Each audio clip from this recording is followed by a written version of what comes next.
Hello and welcome to another episode of Better You Life Coaching. This is your host Dre, and to continue the Black History themed videos, we have made it to part 3 of my Fixing Black America series. So this one is going to be about developing the social infrastructure of Black America. So let's take a step back. Don't forget to like, comment, share, and subscribe. I think it's important to first talk about what I mean when I say social infrastructure and development. Development really is the growth of a black economy, an economy that circulates dollars, primarily where we're at. That means the development of these cycles that are for us, by us, benefit us. And in terms of social infrastructure, I'm talking about both mind state as well as businesses and institutions that you could deem as infrastructure to support in a community sense. So think things such as schools, banks, grocers, and the list could actually go on further than that. But that takes me directly into the first point. In terms of the type of social infrastructure that needs to be developed and cultivated within Black America, is schools. I came from the Low Country, and our schools were not that great.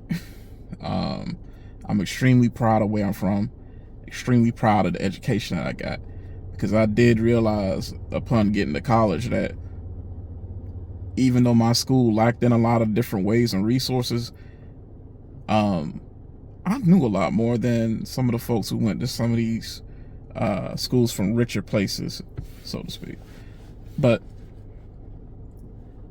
kind of sort of what I'm thinking of when I say schools is, while K through 12 definitely is needed and welcome, I think there also needs to be a sort of a supplementary school, if you will.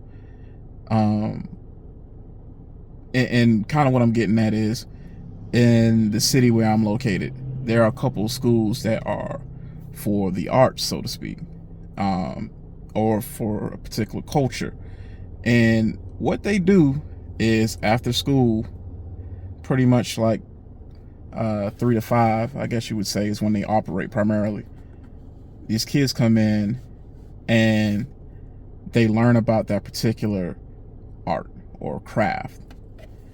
And what I'm thinking is something kind of along those lines, where our children, you can fashion it as an after school program or whatever you like, but basically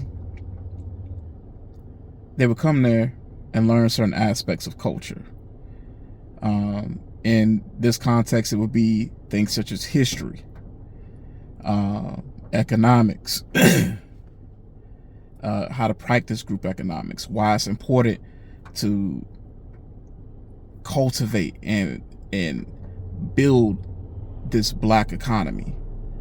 And then also, and finally, I think physical fitness and nutrition is something that definitely should be promoted, as our people have been ravaged by poor nutrition and obesity, diabetes, heart disease. These are things that run rampant in our community, and a ported focus on proper nutrition and physical fitness can go a long way to curbing that. I kind of hate to say it, but for a lot of the older ones of us, it's kind of too late. A lot of folks are set in their ways, and for anybody who is willing to change, like, yeah, start making those substitutions, start making the changes now so that you can extend your life range out a bit. Otherwise, I feel that the next generation is really the battleground as well as the start of this. Because I'm not too particularly old myself, but I don't feel most people my age would necessarily be fully on board, so to speak. So that's first point. Second point would be the creation of a diverse set of businesses, and in particularly those that can be can reach an industrial scale. And the reason for this is twofold. One, in order to have a black economy, you have to have black businesses that employ black people. But two,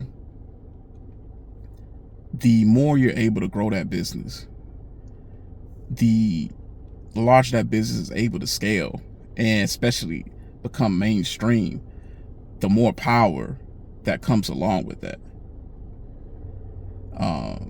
Think about it. It's, for instance, with a lot of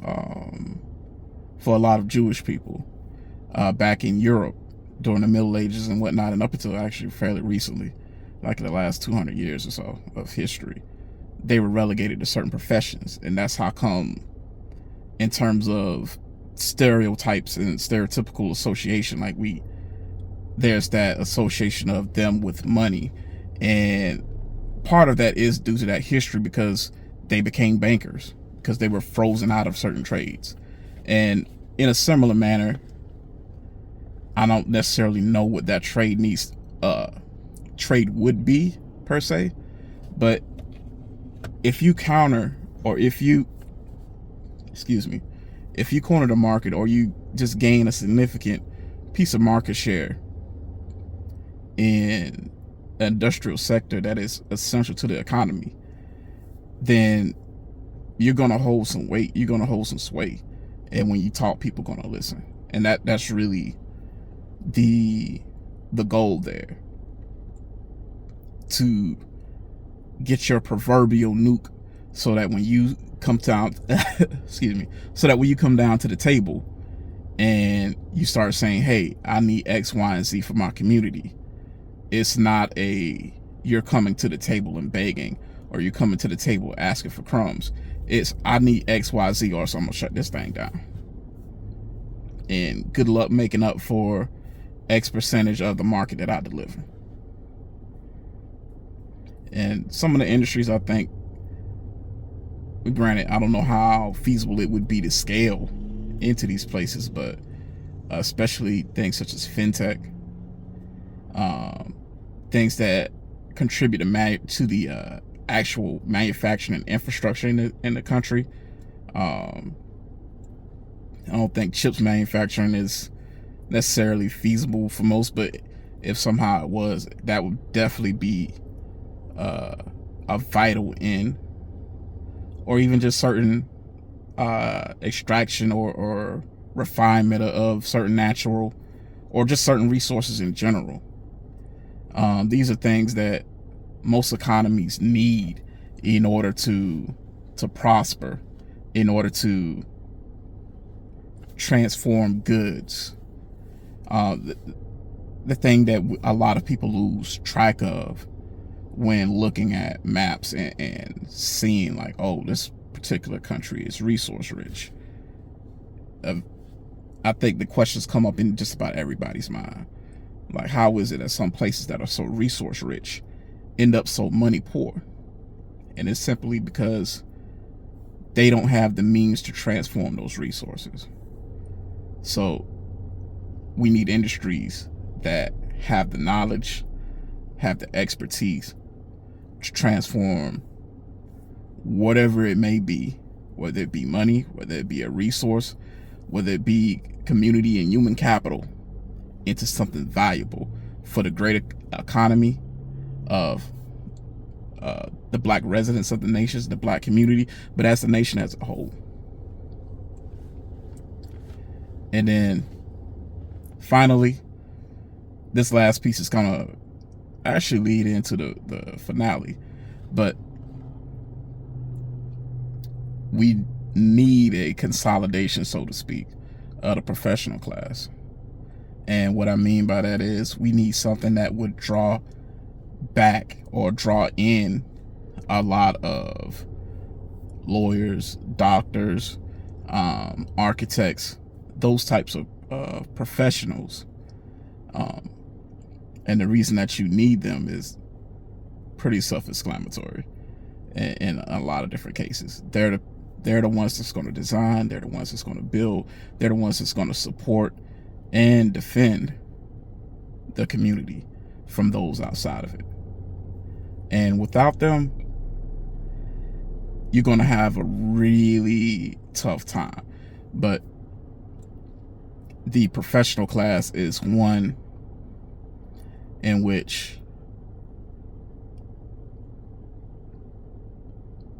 the project would be, in my opinion, unsustainable to go without, because they are the ones that also have the connections. And if you have that professional class that's on board, that is willing to coalesce some of their resources and come be a part of certain communities, then I feel that's a big, major win. And I feel that's one that would put the Black community on the road to a Black Wall Street 2.0, so to speak. So I know this one was kind of quick. I actually had a little bit of time to get my thoughts together. But definitely like, comment, share, subscribe, leave your thoughts down below. And let me know what you think. Peace. Hope you have a great day.